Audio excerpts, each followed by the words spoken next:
నేను చంద్రయాన్ గుట్ట నుంచి మరి బషీర్బాగు కాల్పులో చనిపోయిన రైతులను చూసి ఆ రోజు కేసీఆర్ గారు చేపట్టినటువంటి తెలుగుదేశం పార్టీ నుంచి బయటకు వచ్చినప్పుడు ఇన్స్పిరేషన్ అయ్యి నేను ఉద్యమం మందకృష్ణ మాదిగ అక్కడ ఎంఆర్పిఎస్ నాయకులతో చేస్తుంటే మా అన్న గౌరవనీయులు పెద్దలు రామరెడ్డి అన్న గారు నన్ను పిలిచి తమ్ముడు నేనున్నా నీ దగ్గర అని చెప్పి మరి ఉద్యమంలో నాకు నడక నేర్పించినటువంటి మా అన్న ఈరోజు ఈ స్థాయికి చేరుకున్నానంటే రామరెడ్డి అన్న గారే. మరి ఆ రోజు ఆ ఉద్యమంలో మా రైతులు, నేను గ్రామీణ ప్రాంతం నుంచి వచ్చినటువంటి వాడిని, రాత్రిళ్ళు రైతులకు పడ్డ కష్టాలని చవిచూసినటువంటి వాడిని.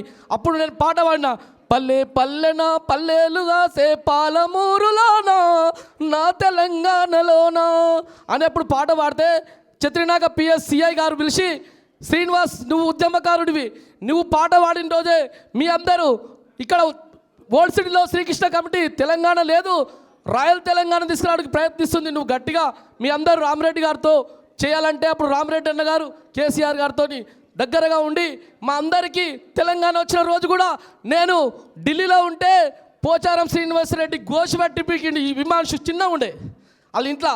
అప్పుడే అన్న నేను ఈయన గోషి ఎప్పుడో పీకుతాడు మన హిమాంష్ అని.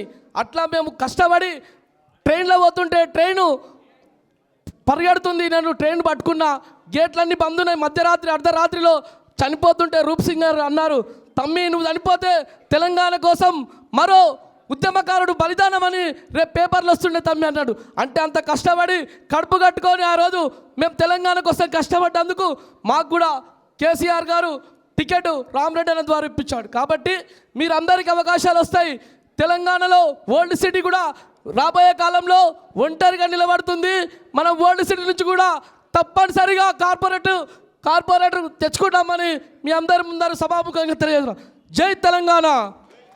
అమరవీరులకు ఒకసారి మీరు అందరూ తెలంగాణ అమరవీరులకు, తెలంగాణ అమరవీరులకు.